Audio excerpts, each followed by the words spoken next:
ಎಲ್ಲರಿಗೂ ನನ್ನ ಹೃದಯಪೂರ್ವಕ ನಮಸ್ಕಾರ. ದೈವ ಭಕ್ತರಿಗೆ ಚಂದ ಅರಳಿಕಟ್ಟೆ, ಸಸ್ಪೆನ್ಸ್ ಥ್ರಿಲ್ಲರ್ ಸಿನಿಮಾಕ್ಕೆ ಚಂದ ಅಡವಿಕಟ್ಟೆ. ಈ ಒಂದು ಸುಂದರ ಸಂಜೆಯ ಅಡವಿಕಟ್ಟೆ ಟ್ರೈಲರ್ ಸಮಾರಂಭಕ್ಕೆ ಬಹಳ ಪ್ರೀತಿಯಿಂದ ಆಶೀರ್ವಾದ ಮಾಡೋದಕ್ಕೆ ಬಂದಿರತಕ್ಕಂಥ ನಿಮ್ಮೆಲ್ಲರ ನೆಚ್ಚಿನ ಜನನಾಯಕರು, ಸಂಸದರು ಆಗಿರ್ತಕ್ಕಂಥ ಡಿ ಕೆ ಸುರೇಶ್ ಸಾಹೇಬರಿಗೆ ಮೊದಲು ನನ್ನ ಪರವಾಗಿ ಹಾಗೂ ತಂಡದ ಪರವಾಗಿ ಆತ್ಮೀಯ ಸ್ವಾಗತವನ್ನು ಬಯಸ್ತಾ ಇದ್ದೀನಿ.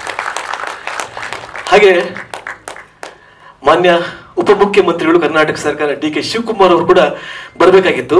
ವೆದರ್ ಪ್ರಾಬ್ಲಮ್ ಆಗಿ ಅವ್ರ ಫ್ಲೈಟ್ ಡಿಲೇ ಆಗ್ತಾ ಇದೆ. ಹಾಗಾಗಿ ಅವರ ಹೃದಯಪೂರ್ವಕ ವಿಶ್ವಾಸನ ತಮ್ಮನ ಹತ್ರ ಕಳಿಸ್ಕೊಟ್ಟಿದ್ದಾರೆ, ನಮಗೆ ಬಂದಿದೆ. ಇಲ್ಲಿಂದ ನಮ್ಮ ತಂಡದ ಪರವಾಗಿ ಅವರಿಗೆ ಆತ್ಮೀಯ ಧನ್ಯವಾದಗಳನ್ನ ಹೇಳ್ತಾ ಇದ್ದೀವಿ ಸರ್. ಈಗ ಜೊತೆಗೆ ಇನ್ನೊಬ್ರು ಜನಪ್ರಿಯ ಶಾಸಕರು ಬರಬೇಕಾಗಿತ್ತು, ಮೋಸ್ಟ್ಲಿ ಬರಬಹುದು ಅನ್ಕೋತೀನಿ. ಈ ಅಡವಿಕಟ್ಟೆ ಕಾರ್ಯಕ್ರಮಕ್ಕೆ ಬಂದಿರತಕ್ಕಂಥ ಎಲ್ಲ ಗಣ್ಯರಿಗೂ ಹಾಗೆ ಸ್ನೇಹಿತರಿಗೂ ಮಾಧ್ಯಮದವರಿಗೂ ನಮ್ಮ ಹೃದಯಪೂರ್ವಕ ಧನ್ಯವಾದಗಳು. ನಾನು ಮಾತಾಡೋದಕ್ಕಿಂತ ಹೆಚ್ಚಾಗಿ ನಿರ್ಮಾಪಕರು, ನಿರ್ದೇಶಕರು ಮಾತಾಡಬೇಕು. ನಾನು ಇದರಲ್ಲಿ ಒಂದು ಪಾತ್ರ ಮಾಡಿದ್ದೀನಿ, ಅಷ್ಟೇ ಮಾಡ್ಕೊಂಡು ಬರ್ತಾ ಇದ್ದೀನಿ. ಈ ಸಿನಿಮಾದಲ್ಲಿ ನನ್ನ ಪಾತ್ರ ನನ್ನ ಮಟ್ಟಿಗೆ ಚೆನ್ನಾಗಿದೆ, ನೀವು ನೋಡಿ ಹೇಳ್ಬೇಕಷ್ಟೇ. ಇನ್ನು ಸಿನಿಮಾ ಕೂಡ ಚೆನ್ನಾಗಿ ಮಾಡಿದ್ದಾರೆ, ಕಷ್ಟಪಟ್ಟು ಮಾಡಿದ್ದಾರೆ. ಅಲ್ಟಿಮೇಟ್ ಆಡಿಯನ್ಸ್ ಅವ್ರು ಹೇಳಬೇಕು, ನೀವು ಬೆಚ್ಚಬೇಕು. ಈ ಸಿನಿಮಾನ ಕಂಪ್ಲೀಟ್ ಆದಮೇಲೆ ಫೈನಲ್ ಸ್ಟೇಜ್ ಡಿಸ್ಟ್ರಿಬ್ಯೂಷನ್ ನಮ್ಮ ಆತ್ಮೀಯರು, ಪ್ರೆಸೆಂಟ್ ಯಶಸ್ವಿ ವಿತರಕರಲ್ಲಿ ಒಬ್ಬರಾದಂಥ ಶ್ರೀಧರ್ ಕೃಪಾ ಕಂಬೈನ್ಸ್, ನಮ್ಮ ಶ್ರೀಧರ್ ಅವರು ಹಾಗೂ ಬಸವರಾಜ್ ಅವರು ಬಂದಿದ್ದಾರೆ. ಅವ್ರು ಬಂದು ಮಾತಾಡ್ತಾರೆ. ಅವರು ಕೈ ಜೋಡಿಸಿ ಈ ಸಿನಿಮಾ ನಾವು ಮಾಡೋಣ ಸರ್, ರಿಲೀಸ್ ಮಾಡೋಣ ಹೇಳಿ ವಿಶಾಲ ಕರ್ನಾಟಕ ಹಂಚಿಕೆದಾರರಾಗಿದ್ದಾರೆ. ಅವರು ಕೂಡ ಧನ್ಯವಾದಗಳು. ಏನಪ್ಪ ಅಂದರೆ ಸಿನಿಮಾ ಹೆಸರು ಅಡವಿಕಟ್ಟೆ ಅಂತ ಹೇಳಿ, ಹಾಗಾಗಿ ಇದು ಸಸ್ಪೆನ್ಸು, ಥ್ರಿಲ್ಲರು, ಹಾರರು. ಹಾಗಾಗಿ ತುಂಬ ಚೆನ್ನಾಗಿ ಬಂದಿದೆ. ನಾನು ಮುಳ್ಳಳ್ಳಿ ಗ್ರಾಮದಿಂದ ಬಂದಿರೋದು, ಒಬ್ಬ ಬಡ ಕುಟುಂಬದಿಂದ ಬಂದಿರೋದು. ಸಿನಿಮಾದಲ್ಲಿ ಏನಾದ್ರು ಹೆಸರು ಮಾಡ್ಬೇಕಂತ ಬಂದು ಸಿಕ್ಕಾಪಟ್ಟೆ ಕಷ್ಟಪಟ್ಟು ಏನೋ ನೋವುಗಳು ಎಲ್ಲ ಇರುತ್ತೆ.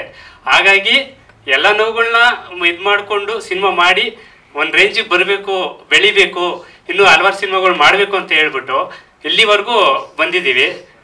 ಹಾಗಾಗಿ ಸಿನಿಮಾ ಕಥೆ ಏನಪ್ಪ ಅಂದರೆ, ಒಂದು ಸ್ಟೋರಿ ಸಸ್ಪೆನ್ಸ್ ಥ್ರಿಲ್ಲರ್ ಅಂದರೆ ಏನಂದರೆ, ನಾನೊಬ್ಬ ಬಡ ತಾಯಿ ಹೊಟ್ಟೆ ಒಳಗೆ ಹುಟ್ಟಿದ್ದು.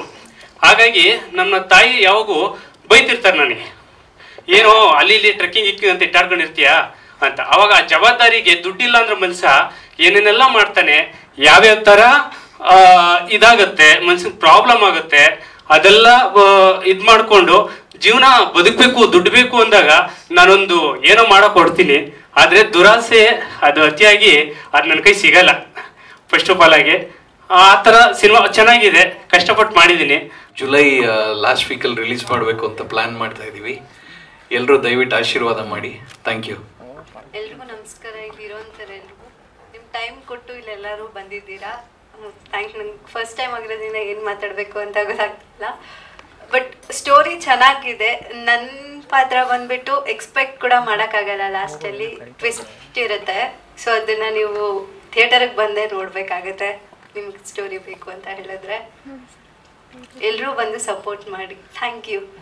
ಅಡವಿಕಟ್ಟೆ ಸಿನಿಮಾ ತಂಡಕ್ಕೆ ಮತ್ತು ಮಾಧ್ಯಮದ ಎಲ್ಲ ಸ್ನೇಹಿತರಿಗೆ ಸ್ವಾಗತ ಹಾಗೂ ಅಭಿನಂದನೆಗಳು. ಬಹುಶಃ ಚಿತ್ರರಂಗದಲ್ಲಿ ಹೊಸ ಹೊಸ ಪ್ರಯತ್ನಗಳನ್ನು ಮಾಡ್ತಾನೆ ಇರ್ತಾರೆ. ಹೊಸ ನಾಯಕತ್ವ, ಕತೆ ಮತ್ತು ಅದಕ್ಕೆ ಬೇಕಾದಂಥ ವ್ಯವಸ್ಥೆಗಳು ಬದಲಾವಣೆಯ ಸ್ವರೂಪದಲ್ಲಿ ಹೊಸ ಒಂದು ಪ್ರಯತ್ನವನ್ನು ನಮ್ಮೆಲ್ಲ ಅಡವಿಕಟ್ಟೆ ತಂಡ ಒಗ್ಗೂಡಿ ಮಾಡಿದ್ದಾರೆ. ಕತೆ ಸಸ್ಪೆನ್ಸ್ ಅಂತ ಹೇಳಿದ್ದಾರೆ. ಯಾವಾಗಲೂ ಸಸ್ಪೆನ್ಸ್ ಆಗೇ ಇರಬೇಕು, ಮುಕ್ತಾಯ ಆಗೋವರೆಗೂ, ರಿಲೀಸ್ ಆಗೋವರೆಗೂ. ಸೊ ಒಂದು ಹಳ್ಳಿಯ ಜೀವನ ಅಂತ ಕಾಣಿಸ್ತದೆ ನನ್ನ ಟ್ರೈಲರ್ ನೋಡಿದಾಗ. ಹಳ್ಳಿಯ ಜೀವನ ಹೊಸ ಯುವಕರ ಮಾನಸಿಕ ಒತ್ತಡಗಳು ಯಾವ ರೀತಿ ಕೆಲಸ ಮಾಡ್ತದೆ ಅಂತ ಇರಬೇಕು ಅಂತ ಕಾಣಿಸ್ತದೆ. ಸಸ್ಪೆನ್ಸ್, ಅದು ಸಸ್ಪೆನ್ಸ್ ಆಗಿದೆ. ಯುವಕರ ಭಾವನೆಗಳು ಯಾವ ರೀತಿ ಕಾಡು ಕಡೆ, ಅಡವಿ ಕಡೆ ಕರ್ಕೊಂಡು ಹೋಗ್ತದೆ, ಅಲ್ಲಿ ನಡೆಯುವಂಥ ಘಟನೆಗಳು.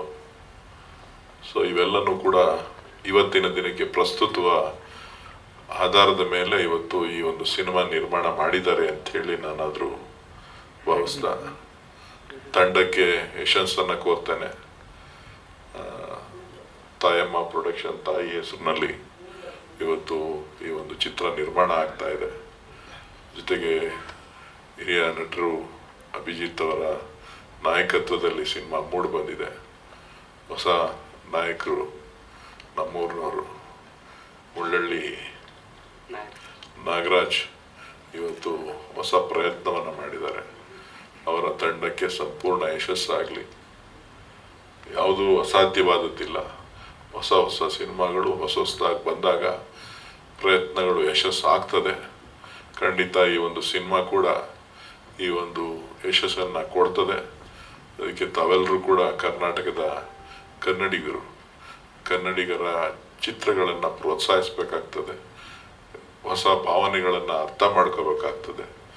ಎಲ್ಲೋ ಒಂದು ಕಡೆ ಕನ್ನಡ ಉಳಿಬೇಕು, ಕರ್ನಾಟಕ ಉಳಿಬೇಕು, ಕನ್ನಡ ಚಿತ್ರರಂಗ ಉಳಿಬೇಕು.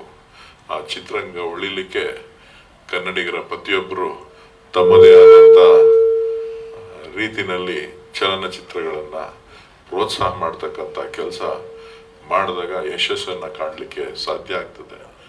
ಇನ್ನು ಹೆಚ್ಚು ಹೆಚ್ಚು ಹೊಸ ಸಿನಿಮಾಗಳು ಬರಲಿಕ್ಕೆ ಅವಕಾಶ ಆಗ್ತದೆ. ಯಶಸ್ಸು ಕೂಡ ಸಿಗ್ತದೆ. ಇವತ್ತು ಬಹುಶಃ ಕನ್ನಡಕ್ಕೆ ಒಂದು ವಿಶೇಷವಾದಂಥ ಸ್ಥಾನಮಾನ ರಾಷ್ಟ್ರೀಯ ಮಟ್ಟದಲ್ಲಿ ಮತ್ತು ಅಂತಾರಾಷ್ಟ್ರೀಯ ಮಟ್ಟದಲ್ಲೂ ಕೂಡ ಕನ್ನಡ ಚಿತ್ರರಂಗ ಗುರುತಿಸ್ಕೊಂಡಿದೆ.